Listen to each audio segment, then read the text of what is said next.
NU sebagai organisasi Islam terbesar di Indonesia atau bahkan di dunia bolehlah punya segudang reputasi yang berkaitan dengan narasi dan the power of tradition yang mereka banggakan. Tapi di balik reputasi besar itu, mereka harus sadar gak sedikit orang yang memandang NU dengan kacamata kritis. Sebagian orang sekarang melihat NU sebagai simbol keterbelakangan dan monumen yang identik dengan mistisme, feodalisme, hingga hobi menjilat kakinya kiai. Meski begitu, meski stereotipnya sudah banyak, hari ini pemerintah malah memperkuat posisi NU melalui dukungan ekonomis. Ya benar, pemerintah memberikan tambang kepada NU dan NU sudah secara sah dan secara legal mengelola tambang. Tapi pertanyaannya, apakah NU mampu mengelola tambang dengan baik atau malah justru pengelolaan tambang ini menambah panjang daftar problematika yang melekat pada nama besar Nahdlatul Ulama? Itu satu pertanyaan. Belum tuntas pertanyaan itu terjawab, Ketua PBNU Ulil Absor Abdallah baru-baru ini melontarkan pernyataan kontroversial tentang sogokan hasanah. Menyogok itu kalau untuk meraih hak yang hak, itu menurut sebagian ulama dibolehkan. Pernyataan ini memicu perdebatan luas dan juga mempertajam sorotan mata orang-orang kritis terhadap NU di era sekarang. Halo, selamat datang di channel LVW. Di video ini kita akan membahas isu yang menarik sekaligus sensitif. Kita akan membahas relevansi NU yang sedang ditantang oleh dunia modern. Oh ya, jangan lupa like, komen, dan subscribe, dan tonton sampai akhir biar kalian gak salah paham.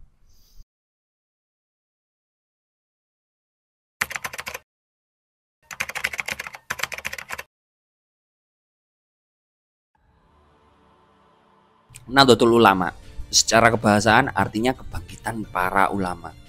Dalam sejarahnya, NU ini dibentuk dengan semangat menjaga tradisi pemeluk Islam Nusantara dari doktrin Islam modernis yang puritan dan saklek.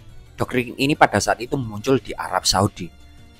Dalam kiprahnya, NU punya sejarah panjang terkait Islam kerakyatan di Indonesia, dan faktanya NU berhasil membumi di Indonesia melalui slogan pluralisme, akulturasi kebudayaan, dan juga semangat anti fundamentalisme. NU ini adalah pintu gerbang pertama dalam penjagaan kebudayaan Islam di Indonesia. Itu kata mereka. Tapi faktanya NU juga jadi gerbang utama dan gerbang pertama terjebaknya masyarakat dalam logika yang sudah usang.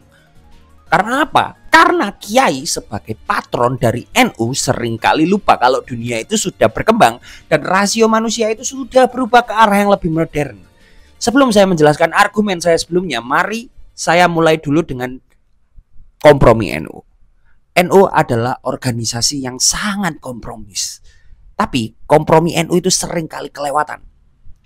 Maksudnya usaha-usaha NU untuk menjaga tradisi dengan banyak kompromi antara tradisi dan keislaman ini akhirnya menghasilkan sebuah konsekuensi logis, yaitu bahwa tradisi kontraproduktif dan kolot masyarakat juga ikut tumbuh subur sekaligus dikompromikan dalam doktrin tradisi mereka.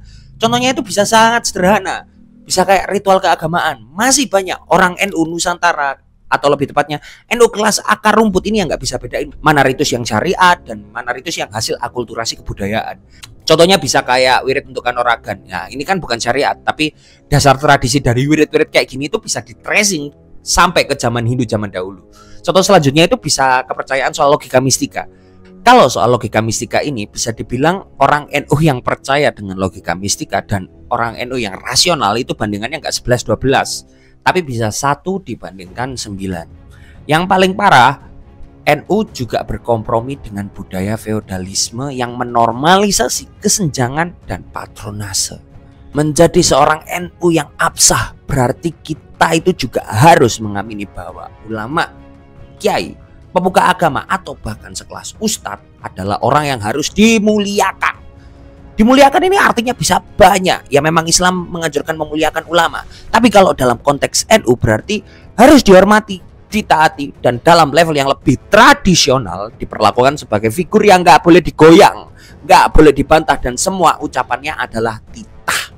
Budaya yang kayak gini nih akhirnya melanggengkan hierarki sosial yang akhirnya menempatkan kita, orang-orang yang bukan kiai, bukan gus, bukan punya turunan, itu harus tunduk di bawah gus dan kiai. Harus diakui, cara berpikir masyarakat NU yang seperti itu benar adanya. Semua masyarakat NU itu harus tunduk sama kiainya. Dan saya dulu sebagai seorang santri juga mengamini hal ini secara dogmatis pula. Dulu jangankan sama kiai ya, saya dulu itu ditampar, dipukul, dibilang PKI sama ustadz aja itu loh saya terima. Saya anggap dulu itu ada barokah di balik semua penganiayaan, pemukulan atau penghinaan yang saya terima. Dan nggak cuma saya, teman saya juga berpikir sama. Semua santri berpikir seperti itu. Lah pertanyaannya, saya dulu dipukul kenapa? Ya mungkin karena saya nakal ya, tapi saya juga pernah kok dipukuli habis-habisan sama ustadz cuma gara-gara saya pernah ketiduran waktu wiritan. Saya dulu juga sempat dibilang kafir karena saya bantah salah satu ustadzah yang bilang kalau Aqua itu bikinan orang kafir. Aqua itu dikasih racun untuk bunuh orang Islam secara perlahan-lahan. Nah, saya bantah lah ustadzah itu. Saya bilang kalau, loh kok bisa kayak gitu bu? Nggak kayak gitu. Nah, dia marah. Padahal informasi yang dia dapat itu dia taunya itu dari Facebook. Dan saya langsung dibilang kafir, komunis, ateis, laknatullah. Dah, capek lah. Itu satu hal. Di lain hal, keresahan saya soal budaya seperti ini di pesantren ini divalidasi juga ternyata dengan banyak penelitian yang mengatakan bahwa relasi kuasa antara kiai dan santri itu adalah hierarki yang nggak bisa diganggu gugat. Ini adalah contoh penelitiannya. Salah satu penelitiannya ini dilakukan oleh senior saya, senior kampus saya ya lebih tepatnya, di pesantren saya juga. Semua penelitian yang barusan saya tunjukkan itu punya kesimpulan yang sama, bahwa pesantren itu menormalisasi berbagai bentuk patronase dan juga melakukan proses hegemoni pada santri-santrinya. NU Online, media resminya NU, juga memvalidasi dengan mengatakan kalau hubungan kiai dan santri itu nggak lagi sebatas murid dan guru, namun bertransformasi lebih ke dalam sebuah hubungan batiniah ideologis yang mengimplementasikan bentuk dan nilai-nilai pendidikan seumur hidup. Diksinya memang kelihatan sangat murni ya, dan sangat ini kayaknya keren gitu. Tapi pada nyatanya hubungan ideologis seperti ini kalau saya bilangnya itu udah masuk ke tingkat yang lebih fatal dan sangat fatalis. Hubungan ideologis dengan seorang figur atau seorang idol ini pasti mengarah ke pola pikir yang sangat sektarian dan sangat dogmatis. Contohnya itu adalah apapun kata kiai dilakukan, rasionalitas itu urusan belakangan. Kiai bilang apa, bilang A gitu ya, A ini harus dilakukan sekarang. Dan sekali lagi, bagi yang punya suami istri boleh berhubungan di siang hari di waktu bulan puasa. Ada masalah, solusinya tanya kiai. Sampai masyarakat ini ya, kalau ada motor hilang larinya itu bukan ke polisi tapi ke kiai. Polisi pun juga sama, kalau dapat laporan motor hilang larinya juga ke kiai, tanya lokasi. Kiainya itu katanya bisa nerawang. NU itu menjadi patron dalam segala aspek kehidupan masyarakat bagi masyarakat NU. Nggak cuma soal agama misalnya, masalah politik. Masalah politik orang-orang ini tanyanya ke kiai. Yang lebih bagus ini siapa? Pak Prabowo atau Pak Ganjar atau Pak Anies? Tanyanya ke kiai. Nah, posisi patron kayak gini ini membentuk pola organisasi yang sangat-sangat elitis. Posisi kiai ditasbihkan sebagai posisi sakral dalam kultur organisasi, dan setiap anggota NU kultural itu pasti punya seenggaknya satu kiai. Dan satu kiai ini punya kuasa atas beberapa orang yang jadi santri atau muridnya atau bahkan ribuan orang ya. Kalau kiainya baik ya baguslah, masyarakat percaya ke orang yang benar dan mungkin bisa menuntun mereka ke surga. Tapi kalau kiainya ini adalah orang yang manipulatif dan selalu punya hasrat terselubung, gimana coba? Gimana kalau kiainya itu cuma tampil sebagai kiai di depan masyarakat aja, tapi ketika dia sendiri, wah dia jadi orang lain yang sangat beringas. Kan kacau kalau gitu. Slogan NU itu memang organisasi kerakyatan, tapi nyatanya ya sama aja kayak organisasi lain. Cuma elit dari organisasi atau dalam tanda kutip kiai dan orang yang dekat dengan kiai yang bisa punya suara. Anggota NU itu semuanya setara, tapi kiai itu setingkat lebih setara daripada anggota yang biasa. Jadi setelah saya ngomong panjang lebar kayak tadi, kesimpulannya itu cuma satu. NU adalah organisasi elitis yang berlindung di balik citra egalitarian. Lah terus kalau kayak gitu emang kenapa? Apa masalahnya? Selama ini NU fine-fine aja. Nah kalau kalian berpikir kayak gini, kalian itu berarti nggak menyadari bahwasanya ada bahaya laten dari organisasi yang isinya fanatik dan loyalis semua. Di organisasi yang kayak gitu, elit organisasi atau dalam konteks NU, kiai ini itu bisa melakukan apapun yang mereka mau. Orang-orang nggak akan mempertanyakan fatwa apa aja yang udah dibikin para kiai, dan mereka itu cuma yes, itu kebenaran absolut. Oke lah, kalau sekarang itu ada Majelis Kiai atau MUI yang berfungsi sebagai check dan balance-nya. Tapi pada faktanya di akar rumput, MUI, Majelis Kiai itu nggak begitu digubris oleh masyarakat NU ketika ada fatwa tertentu. Semuanya itu apa kata kiai lokalnya yang mereka percaya. Semuanya itu harus selaras dengan kata elit organisasi yang mereka percayai. Dan ketika elit atau kiai ini udah ngomong, maka itu dianggap sebagai kebenaran. Termasuk ngomong soal nyogok itu halal.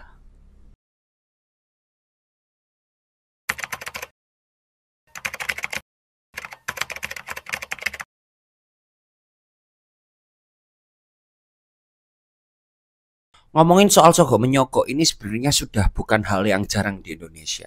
Kalau kita mau jadi PNS, cara cepatnya adalah nyogok. Mau di ACC cicilan, kita harus nyogok sales. Mau jadi polisi, harus nyogok aparat. Mau apapun, sogokan itu solusinya. Tapi kalau di Islam, riswah itu hukumnya jelas haram. Tapi anehnya, sogokan ini malah dipromosikan sama Ketua NU, Ulil Absor Abdallah. Dan itu pada rapat perumusan undang-undang pengolahan tambang. Saya nggak peduli ya. Ulil Absor Abdallah ini bekas jil, liberal atau apapun lah itu sebutannya. Yang jelas, sogokan itu udah masuk tindak pidana korupsi apapun bentuknya. Pasalnya jelas, ada pasal 209 KUHP tentang kejahatan terhadap penguasa umum. Bunyinya kayak gini. Barang siapa memberi atau menjanjikan sesuatu kepada seorang pejabat dengan maksud menggerakkannya, untuk berbuat atau tidak berbuat sesuatu dalam jabatannya yang bertentangan dengan kewajibannya. Barang siapa memberi sesuatu kepada seorang pejabat karena atau berhubung dengan sesuatu yang bertentangan dengan kewajiban, dilakukan atau tidak dilakukan dalam jabatannya.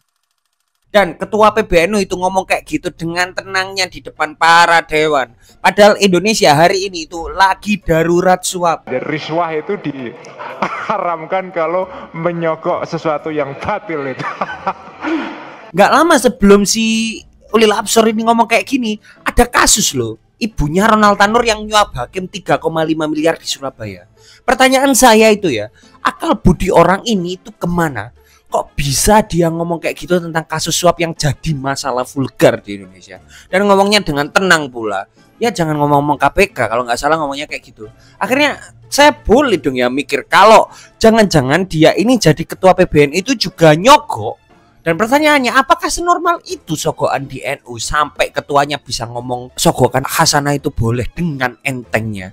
Jawabannya ya, bisa enggak. Saya perlu waktu untuk meneliti ini jujur aja. Tapi kalau melihat simbol dari NU yang ketua NU ini ngomong kayak gitu dengan tenangnya, kayaknya sih kelihatan kalau sogokan itu udah sangat normal sekali di NU.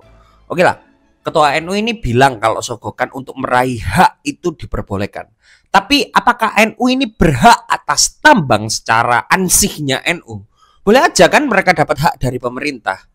Tapi yang saya tahu, hak itu pasti ada aturannya, ada cek kompetensi dari organisasi itu. Dari mana NU tahu kalau mereka itu capable buat ngelola tambang? Mereka itu organisasi keagamaan yang kolot juga. Dari mana mereka tahu kalau mereka itu berhak atas pengelolaan tambang yang uangnya sangat banyak? Dan kalau logikanya dibalik, kalau itu sogokan dari pemerintah untuk NU, apakah itu berarti negara itu punya hak untuk mendapat dukungan 100% dari NU? Lah dari mana NU tahu kalau negara itu nggak batil atau nggak salah? Lawang negara itu isinya orang korup dan orang-orang oportunis. Dari mana NU itu tahu kalau kebijakan ngasih tambang ke mereka ini nggak batil? Lawang mereka nggak memberi ruang untuk mengepoh atau dalam tanda kutip menunda kebijakan itu kepada dirinya. Maksudnya itu apa? NU itu nggak berpikir panjang soal mereka dikasih tambang. NU juga terbilang sebagai organisasi pertama yang mengajukan surat permohonan pengelolaan tambang ke pemerintah. NU terima tambang itu jelas karena butuh uang. Tapi kenapa NU juga bisa tutup mata dengan fakta bahwa tambang itu adalah satu dari sekian sektor yang paling problematik di Indonesia. Terakhir kasusnya negara itu sampai rugi 300 triliun. Bagi saya, NU sekarang itu kurang mawas diri dalam hal pertambangan ini. Mereka menerima itu, mereka nggak mawas diri kalau organisasinya itu kacau. Dan saya yakin 2 tahun lagi bakal ada kasus dalam tambang dan saya yakin pelakunya dari ormas yang pegang tambang. Lalu efeknya apa kalau NU ini pegang tambang? Ya saya yakin yang makin kaya itu para kiainya. Anggotanya yang dari Ibnu kelas bawah atau kader-kader Ansor yang bukan struktural atau dari Muslimat atau Fatayat pasti akan tetap hidup di bawah bayang-bayang kekuasaan hegemoni para elit atau para kiai ini. Kalau elitnya baik oke lah. Kalau elitnya bejat dan anti kritik, aduh, pasti makin sengsara ini. Elitnya makin kaya lewat tambang, makin punya infrastruktur untuk membangun loyalis, sekaligus melanggengkan kuasanya. Itu yang akan terjadi, dan tambang itu adalah problematika NU hari ini.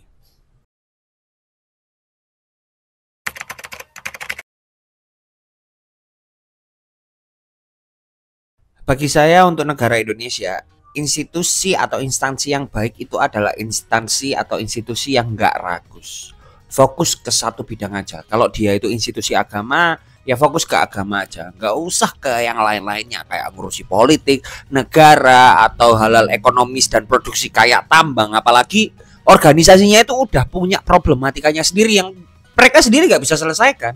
Oh ya, disclaimer juga, semua argumen yang saya munculkan di sini itu debatable. Jadi saya nggak memberi doktrin ataupun bersifat dogmatis dalam pembahasan saya.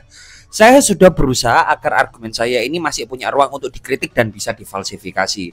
Saya nggak tutur-tutur, saya nggak ceramah kayak para kiai. Silakan bantah saya nggak dosa, nggak kayak kalian bantah kiai. Bantah saya nggak bikin kalian kafir.